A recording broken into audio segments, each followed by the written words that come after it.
नमस्कार प्यारे बच्चों, आप सभी का दोबारा स्वागत है वात्सल्य क्लास के परिवार पर। इससे पहले आप देख चुके थे कि हम लोग नंबर सिस्टम पढ़ रहे थे और नंबर सिस्टम में हम लोग डेसिमल्स को पढ़ रहे थे। डेसिमल्स के बारे में हम लोग टर्मिनेटिंग और नॉन टर्मिनेटिंग पढ़ चुके थे। नॉन टर्मिनेटिंग का हम लोग एक पार्ट पढ़े थे 0.7 बार, और इसको हम लोगों ने 7/9 के रूप में करके देख लिया था कैसे होता है। अगला जो डेसिमल होता है वो ऐसा कुछ दिखता है, जिसमें एक टर्म रिपीट नहीं हो रहा है और एक टर्म बार बार रिपीट हो रहा है। तो आज हम इसको पढ़ने चलते हैं कि इसे रेशनल नंबर या p/q की फॉर्म में कैसे रिप्रेजेंट किया जाता है। ठीक, आइए चलिए देखते हैं इसको किस प्रकार से निरूपित कर सकते हैं। चलिए मान लेते हैं कि ये क्या है, x = 0.35, या इसी को हम लोग 0.3555 और ये ऐसे चलता चला जाएगा।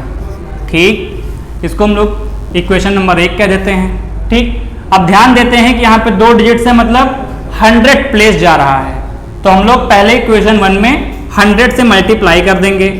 इक्वेशन 1 में 100 से मल्टीप्लाई कर देंगे तो ये 100 × 0.355 और ये ऐसे हो गया।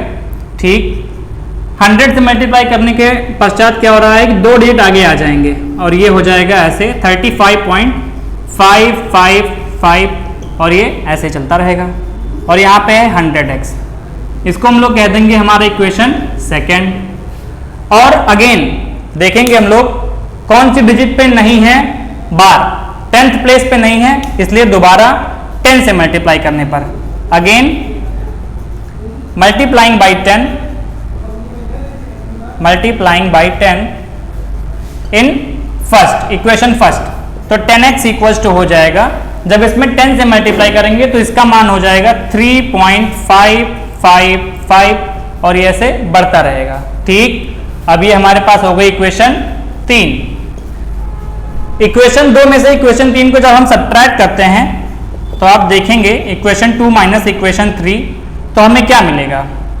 हमें मिलेगा 100x - 10x जो कि होता है 90x, और यहाँ पे 35.555 और यहाँ पे 3.555।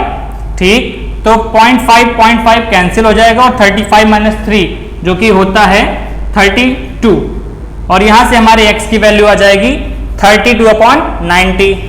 देख सकते हैं x का मान यहाँ से आ जाएगा 32/90। तो कुछ इस प्रकार से हम लोग ऐसी संख्याओं को निरूपित करते हैं p/q के फॉर्म में। ठीक, आगे चलते हैं, हम पढ़ेंगे इरेशनल नंबर्स को, या उससे पहले मैं आपको इसकी शॉर्ट ट्रिक बता देता हूं कि इसे लिखते कैसे हैं। ठीक, जैसे कि आपके पास कुछ एग्जांपल्स मैं दे देता हूं, आप उसे नोट डाउन कर सकते हैं अपने कॉपी में और ध्यान से देखिएगा। जैसे आपके पास एक एग्जांपल में ले लूं 0.357, यहां मैं कह रहा हूं कि 57 रिपीट हो रहा है। ठीक, एग्जाम्पल फर्स्ट, केवल 57 रिपीट हो रहा है, 3 रिपीट नहीं हो रहा है। एग्जाम्पल सेकेंड को देखते हैं 0.358, यहां केवल 8 रिपीट हो रहा है, 3 और 5 रिपीट नहीं हो रहा है। तो इसको p/q में कैसे लिखें? आपको लॉन्ग टर्म में अगर आता हो तो आप उसे यूज कर सकते हैं, अन्यथा मैं आपको एक शॉर्ट ट्रिक बताने जा रहा हूं, आप उसे ध्यान से समझिएगा। ठीक, आप इस पूरे टर्म को देखिए, क्या लिखा है 357, जिसमें सिर्फ और सिर्फ 57 रिपीट हो रहा है। तो आप पूरे टर्म 357 को लिखिए और उससे उस टर्म को घटा दिए जो रिपीट नहीं हो रहा है, जिसके ऊपर बार नहीं लगा है। तो यहाँ पे ऐसा कौन सा टर्म है? वो है 3।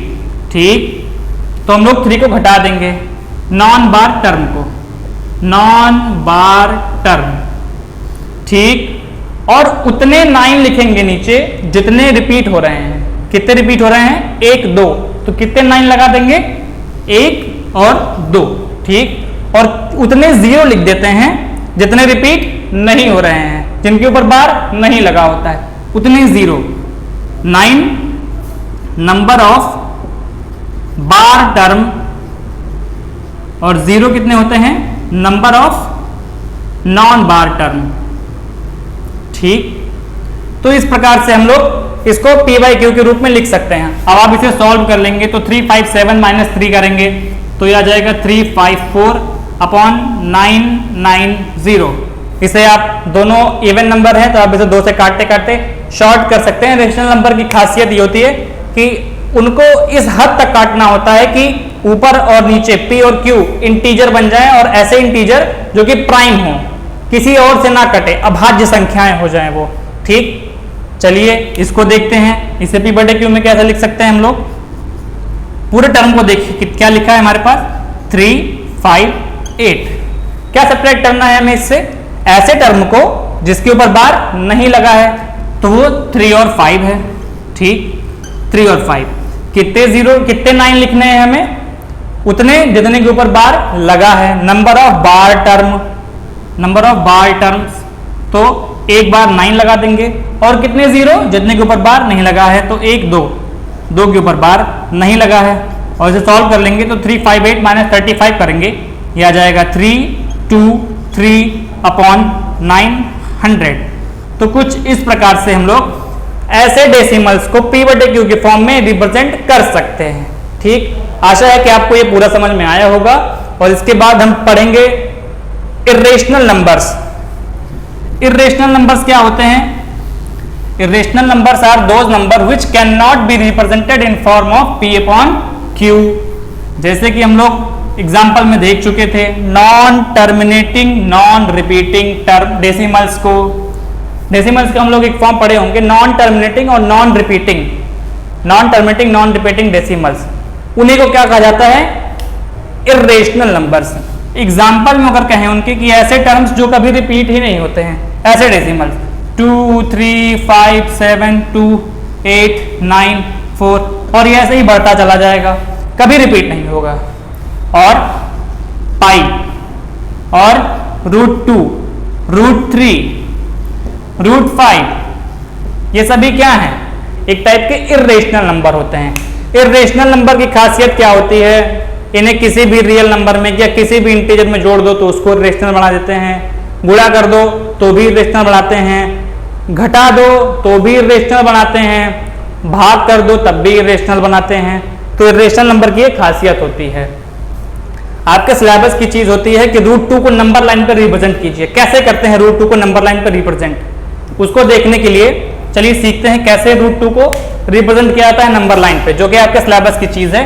हालांकि ये p बटे q के फॉर्म में नहीं आ सकता है, इसलिए इसे कहा गया इर्रेशनल नंबर। आपके एग्जाम पेपर में या क्वेश्चन ऐसे आ जाएंगे कि ऐसे एक डेसिमल दे दिया जाएगा और पूछेगा क्या ये non terminating non repeating decimal है या अशांत अनावर्ती दशमलव है, ऐसे आपको क्वेश्चन दिया जाएगा। ठीक, तो आप उसे आसानी से पहचान सकते हैं। चलिए देखते हैं √2 को कैसे रिप्रेजेंट करेंगे नंबर लाइन पर।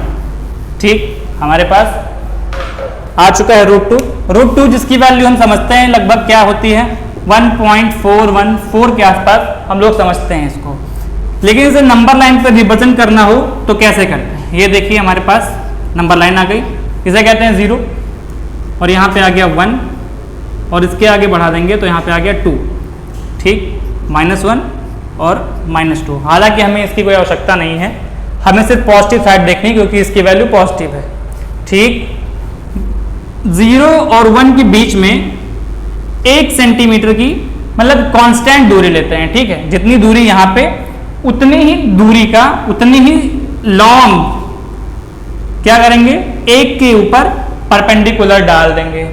देखिए जितना इन दोनों के बीच में गैप है उतने ही गैप का यहाँ पे परपेंडिकुलर, यहाँ पे गैप इतना उतने ही गैप का परपेंडिकुलर हम लोग 1 के ऊपर ड्रॉप कर देंगे। ठीक, तो इनके बीच की डिस्टेंस 1 सेंटीमीटर और ये 1 सेंटीमीटर का क्या परपेंडिकुलर, और इन्हें ऐसे आपस में मिला देंगे। हमारा क्या मिल गया? हमें हाइपोटेनस मिल गया। पाइथागोरस थ्योरम से हम लोग जानते ही हैं क्या होता है, हाइपोटेनस का स्क्वायर होता है परपेंडिकुलर का स्क्वायर और प्लस बेस का स्क्वायर के। ठीक, परपेंडिकुलर हमारे पास 1 सेंटीमीटर है 1 का स्क्वायर और बेस भी हमारे पास 1 सेंटीमीटर है 1 का स्क्वायर। ये हो गया 1 + 1 बराबर 2। तो इससे हाइपोटेनस का स्क्वायर 2 आ गया। हाइपोटेनस कितना आ जाएगा? √2। तो हमारी ये जो लाइन है यही √2 है जी। आपसे ध्यान से देखें तो हमारा हाइपोटेनस क्या है? √2 है। हमें कुछ नहीं करना है, कंपास को यहाँ पर रखना है और इतनी डिस्टेंस भर के यहाँ से ऐसे एक आर्क लगा देनी है, इतनी डिस्टेंस से यहाँ से एक आर्क लगा देनी है, किस पे, इस नंबर लाइन पर, और ये जो पॉइंट मिलेगा इसे ही हम लोग क्या कहेंगे, √2 है ये। ठीक इसी प्रकार हम लोग √3 को बना सकते हैं। क्या कीजिए, इसी हाइपोटेनस पे इतनी ही दूरी का एक परपेंडिकुलर रॉड ड्रॉ कर दीजिए और इस बार इसको यहां से जोड़ दीजिए, इतना कुछ, फिर से यहां जोड़ दीजिए। अब ये क्या हो गया, √2 हो गया, ये 1 सेंटीमीटर हो गया, और आप इसे निकालेंगे तो ये √3 आ जाएगा। ऐसे ही पाइथागोरस थ्योरम से आप निकालेंगे तो √3 आ जाएगा। और फिर आप इतने ही आर्क का यहाँ से इस लाइन पे एक आर्क लगा देंगे, देख लीजिए, और ये जो दूरी आएगी ये √3 आएगी। √4 जो कि एक परफेक्ट स्क्वायर है तो 2 के बराबर होता है। परफेक्ट स्क्वायर नंबर्स कभी भी रेशनल नंबर्स नहीं हो सकते हैं। ठीक, ये रहा आपके रेशनल नंबर की कहानी। अब रेशनल नंबर के हम लोग कुछ फंक्शंस पढ़ते हैं, जैसे कि रेशनल नंबर्स पढ़ चुके हैं, और अब रेशनल नंबर्स की कुछ प्रॉपर्टीज़ होती हैं, आइडेंटिटीज़ होती हैं। चलिए उनको ध्यान से समझ लेते हैं कि वो क्या क्या होती हैं। इरेशनल नंबर्स मतलब अगर जानते ही हैं कि √2 हो गया, √3 हो गया, इन दोनों को अगर आपस में मल्टीप्लाई कर दें तो ये क्या बनाएगा, 2×3 6, तो इसको हम लोग ऐसे लिख देते हैं √6। तो हमारी पहली आइडेंटिटी कुछ इसी पे बेसिस है। √AB इक्वल टू होता है √A और √B के, इन दोनों का मल्टीप्लिकेशन मिलके बनाता है √AB। दूसरी आइडेंटिटी अगर बात करें हम तो √A plus √B into √A minus √B, जो कि किसके बराबर होता है, A माइनस B के। आप सोच रहे होंगे कि ऐसा कैसे हो गया, हमें फॉर्मूला पता ही होता है, A square minus B square का किसके बराबर होता है, A plus B A minus B के।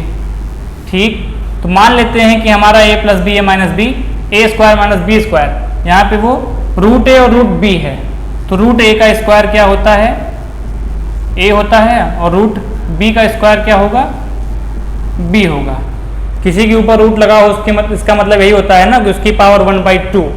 ठीक, सेम यही काम तीसरी आइडेंटिटी का होता है, A plus √B A minus √B equals to क्या होगा, A square minus B square. यहाँ पे A के ऊपर रूट नहीं लगा है और B के ऊपर रूट लगा है, तो A का स्क्वायर हो गया और B एज यूजुअल आ गया।